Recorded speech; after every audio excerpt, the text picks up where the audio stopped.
Labas draugai. Po paskutinio vaizdo įrašo sulaukiau tikrai daug palaikymo. Super. Ačiū visiems, kurie šitaip palaikote ir šitaip išreiškite savo nuomonę, ne tik komentaruose, bet ir asmeninėse žinutėse. Todėl būtent tą progą po darbo atvažiavau į Palangos objektą. Apeisiu, aprodysiu ir pasidalinsiu vienu mazgu, kurį bandau išdirbti, bandau išgalvoti kiekvieną žingsnį tam mazgui, tiek prie langų, tiek prie durų, tiek prie jungtis su perdangas, su stogu. Bet šitas mazgas, kurį pasidalinsiu šitame vaizdo įraše, dar nėra pilnai išdirbtas, aš pilnai suprantu, bet tikiu, kad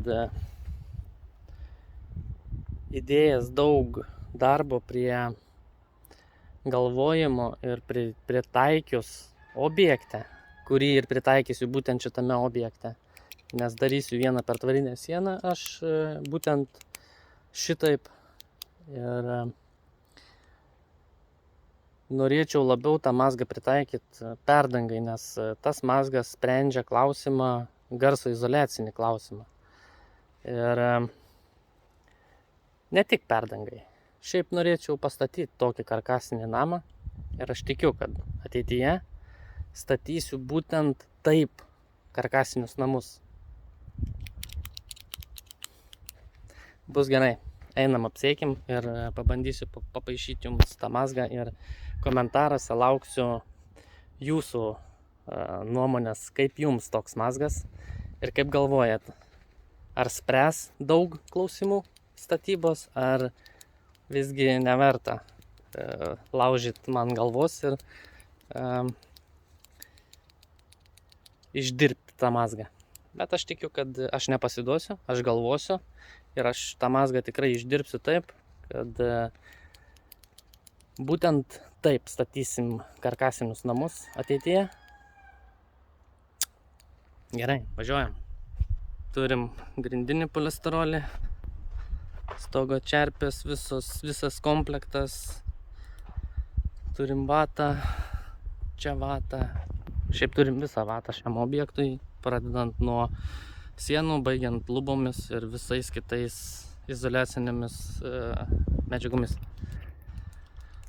Priešvėjinė plokštė taip pat atvažiuoja ryt po ryt, langai taip pat jau užsakyti atvažiuoja ryt po ryt. Tinklas, vėjas apvertė putų polisterolą. Ką mes pasidarėm? Mes pasidarėm per tas 2 dienas pasikišom po stogu. Tai buvo pirmadienis ir šiandien antradienis. Susigrėbėšiavom, pasidarėm pakalimus, susiformavom skliautinės sienose. Iš trižainės taip pat sumontavom į oro ventiliacinius tašelius. Abu du šlaitai paruošti. Čia turi būti kaminas. Tai nedengsim šito šlaito su čerpėmis, kol nesumontuos mums kamino detalių.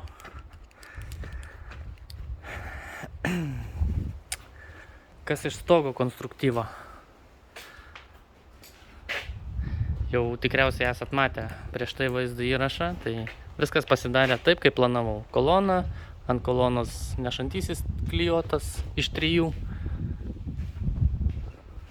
Vėl kolona ir į pamatą.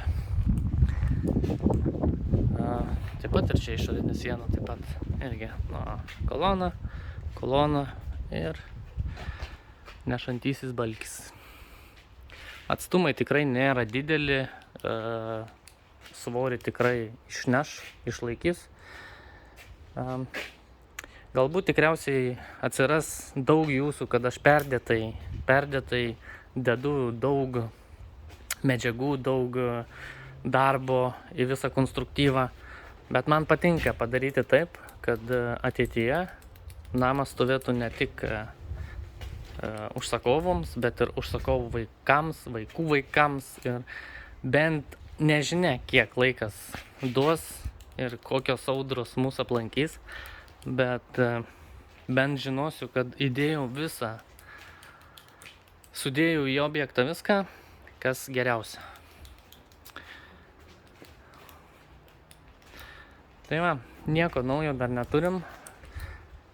Čia stovės siena iki viršutinio svilio ir paskui darysis perdanga loftas ir remsis į stogą.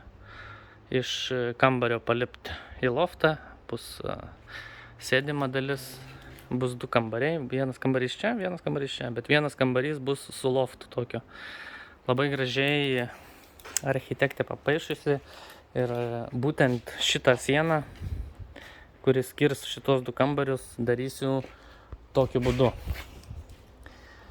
Einam kur nors, pabandysiu papiešti jums. Kur mes galim čia nueiti? Mes pasiimkim kokią nors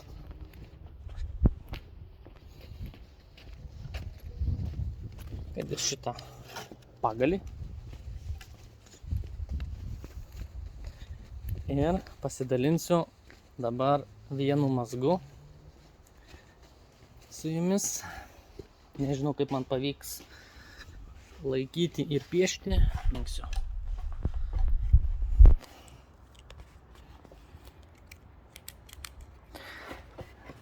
Esmė tokia, labai paprasta.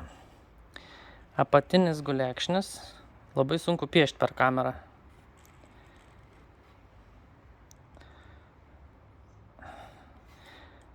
Ir statramsčius planuoju statyti šitaip. Tikriausiai matosi. Iš manęs paišytojas nekoks.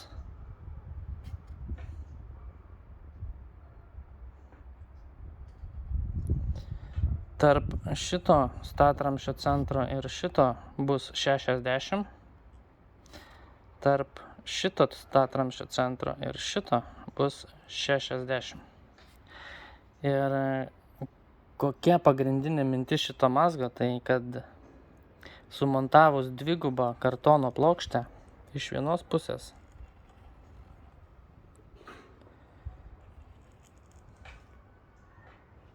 ir sumontavus iš kitos pusės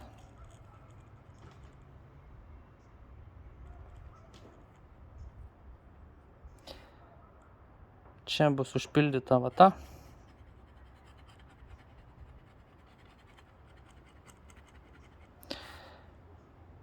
Ir pagrindinė mintis yra, kad šitas statramstis, kuris tvirtins, prie kurio tvirtinsis gipsas iš šitos pusės, o šitas statramstis, prie kurio tvirtinsis šita gipsų kartono plokštė, nekontaktuos per vidurį. Jie bus atskiros 2 sienos.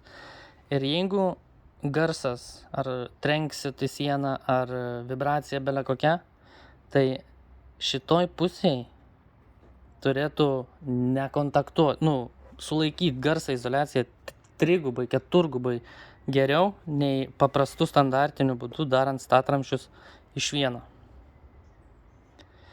Aš jau apskaičiavau, šitas mazgas nei kiek, aš tikrai dabar sulauksiu žinučių, sulauksiu komentarų, medienos metimas į balą. Bet aš jau apskaičiavau šitą visą reikalą ir medienos išeis lygiai tiek pat kubų, kiek statant standartiniu būdu. Jau padariau skaičiavimų šitai sienai ir medienos išeis lygiai tiek pat, kiek statant standartiniu būdu. Tiesiog statramstis bus naudojamas 45 ant 95, kur jeigu statant standartiniu būdu, tai būtų reikalingas statramstis 45 145. Tai skaičiuojant ne statramsčiais, o kubais medieną, tai išeina ten 0,2 kubo daugiau, 0,1 kubo daugiau, kuris čia, realiai per visą statybą, manau, ne kosmosas kažkoks tai. Ir kitas dalykas, garso izoliacija 3 bus geresnė. Aš kai išdirbsiu tikrai pilnai šitą mazgą, nes aš labai noriu pastatyti tokį namą su išorinėmis sienomis taip pat. padaryti išorinės sienas, kad ant vienų statramščių kabėtų išorės apdaila, o ant kitų statramščių kabėtų visa vidaus apdaila, kad nekontaktuotų išorė su vidaus patalpos konstruktyvu. Tikrai padarysiu, išgalvosiu kaip, nes tiesiog daug klausimų kyla, kai aš galvoju prie to mazgo, kai dirbi prie to mazgo, kaip bus prie langų, kaip bus prie durų, kaip bus virš langų, kaip bus tikrai daug vietų, kuriuos reikia apgalvoti prieš darant. Kadangi aš dabar darysiu prie supertvarinę sieną, tai tikiuosi viską esu įsivertinęs ir tikiuosi man pavyks padaryti ir su jumis pasidalinti, kaip man tai pavyko. Tai ką, draugai, nebeišsiplėsiu daug. Parašykit komentarą, kaip jūs manot apie tokį mazgą. Labai įdomu iš statybininkų sužinot, iš įmonių, kurios stato karkasinius namus, tai parašykit komentarą ir komentare pasidalinkit nuomonę. Kaip jūs galvojat, garso izoliacija tokiu būdu statant karkasinius namus būtų gera? Ar visgi statant standartiniu būdu, statramščiai K60 ir ant vieno statramščio kabiname ir išorę, ir vidaus patalpos visą apdailą?